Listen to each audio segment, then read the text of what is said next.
Assalamualaikum warahmatullahi wabarakatuh. Baik, sebelum kita melakukan tindakan initial assessment kepada pasien, kita amankan dulu pasien terlebih dahulu ke tempat yang lebih aman. Setelah itu kita lakukan 3A, yaitu aman diri, aman lingkungan, dan aman pasien. Yang pertama yaitu aman diri. Aman diri yaitu kita memakai APD terlebih dahulu atau hindari kontak dengan cairan pasien secara langsung. Yang kedua yaitu aman lingkungan. Aman lingkungan yaitu ketika di dalam keramaian kita lakukan dengan cara suruh orang mundur agar tidak mengelilingi tubuh pasien. Yang ketiga yaitu aman pasien. Lalu kita amankan diri pasien, jangan menambah cedera pada tubuh pasien.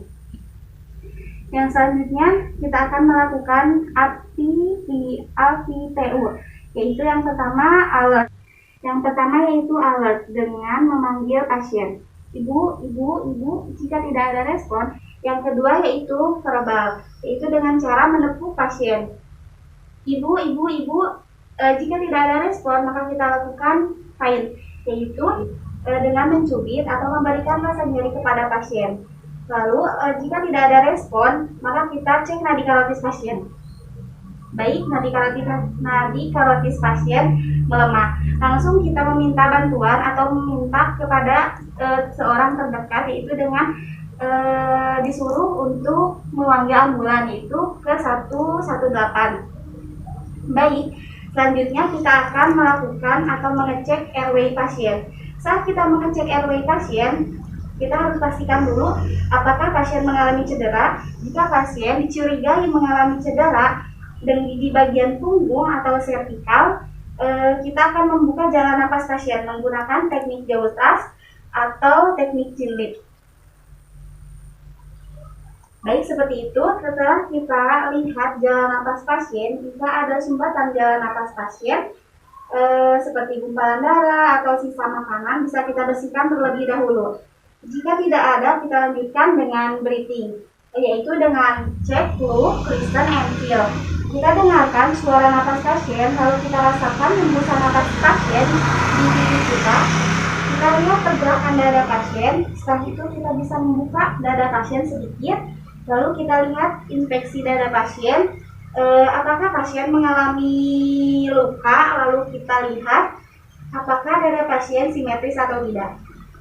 Lalu setelah kita melihat atau menginspeksi dada pasien, lalu kita perkusi dada pasien. Sonor, sonor, sonor, sonor, sonor, sonor, hipersonor. Lalu kita bisa mengauskultasi dada pasien.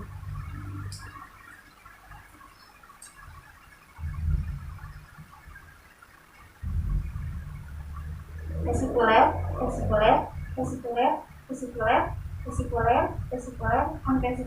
anvesikuler. Lalu, baik, kita selanjutnya akan mempalpasi dada pasien. Apakah ada krepitasi atau di dada pasien? Krepitasi itu adalah bunyi kreces-kreces ketika kita mempalpasi dada pasien. Lalu sudah selesai, kita lanjutkan dengan circulation. Kita RJP pasien dengan 5 siklus, yaitu dengan total 150 dan 10 ventilasi.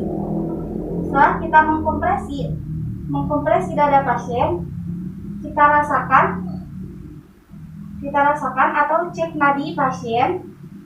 Jika nadi pasien lemah atau pernapasan cepat, berarti pasien mengalami shock.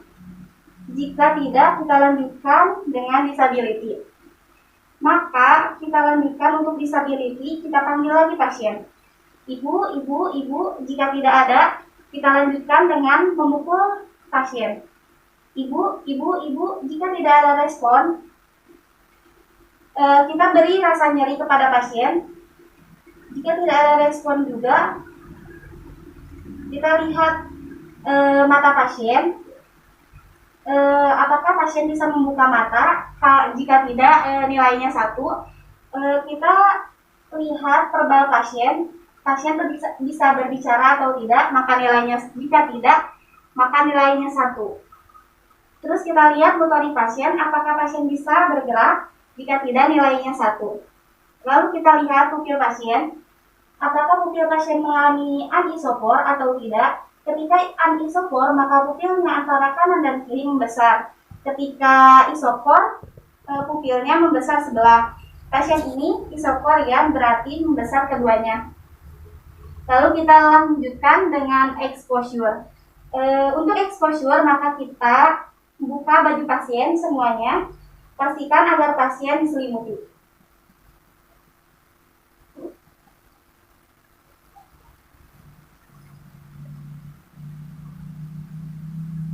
Selimuti pasien agar tidak terjadi hipotermi. Setelah menyelimuti pasien, maka kita periksa badan pasien semuanya. Apakah pasien mengalami luka terbuka atau trauma pada pasien terlebih dahulu. Maka jika ada luka terbuka, maka kita perban atau balut luka pasien untuk menghentikan pendarahannya.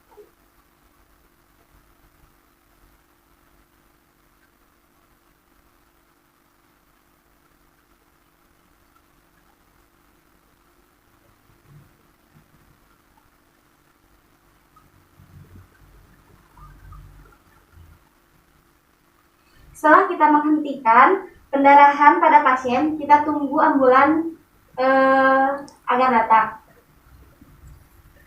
Yang selanjutnya yaitu secondary survey. Melanjutkan tindakan yang awal yaitu primary survey. Nah, ketika pasien sudah sampai ke rumah sakit, maka kita harus mengevaluasi airway, breathing, dan circulation pasien. Lalu kita evaluasi tanda vital pasien semuanya.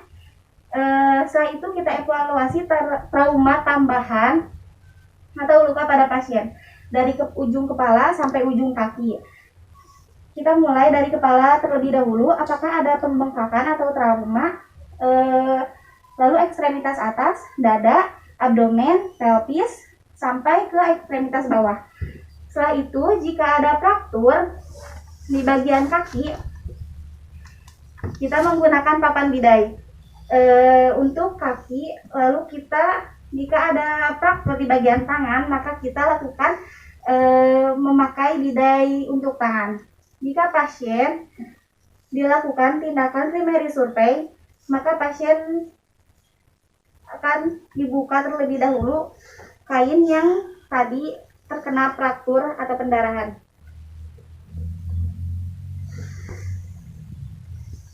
Dibuka dulu kainnya.